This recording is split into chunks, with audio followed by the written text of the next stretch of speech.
রোজ ঘণ্টাখানেক হেঁটেও ওজন কমছে না? হাঁটতে গিয়ে 5 ভুল এড়িয়ে চললেই মেদ ঝরবে দ্রুত। একটানা জোরে হাঁটলে হবে না, হেঁটে দ্রুত ওজন ঝরাতে হলে খানিকক্ষণ জোরে হাঁটার পর খানিকক্ষণ মাঝারি গতিতেও হাঁটতে হবে।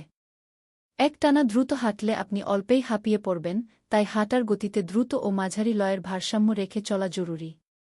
2. নিয়মিত হালকা ওজন নিয়ে হাঁটলেও কিন্তু দ্রুত ক্যালোরি ঝরে। এক্ষেত্রে হাতে হালকা ওজনের ডাম্বল নিয়েও হাঁটতে পারেন। 3. ক্যালোরি ঝরাতে হাঁটার সময় যতটা বেশি হাঁটু ওঠাতে পারবেন ততই ভালো।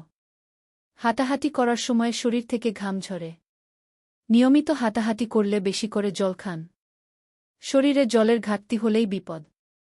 ডিহাইড্রেশনের সময় হাঁটলে অল্পেই ক্লান্ত হয়ে পড়বেন। পেশিতে টান ধরবে। ফলে হাঁটার প্রক্রিয়া ব্যাহত হবে। 4. দ্রুত ক্যালোরি ঝরাতে সাইড ওয়াক কিংবা ব্যাক ওয়াক করতে পারেন। পেশির শক্তি বৃদ্ধি করতে এই হাঁটার পদ্ধতিগুলি বেশ উপযোগী। 5. মাথায় একগাদা চিন্তা নিয়ে হাঁটবেন না। হাঁটা একটা নেশা। অভ্যাসের মতো রুটিনে ঢুকিয়ে নিয়ে দেখুন, মন্দ লাগবে না। কিন্তু প্রথম একঘেয়ে লাগলে মোবাইলের হেডফোন কানে লাগিয়ে গান শুনতে শুনতে হাঁটুন। এতে এমন কিছু হরমোন খরিত হবে যা দুশ্চিন্তা কমায়।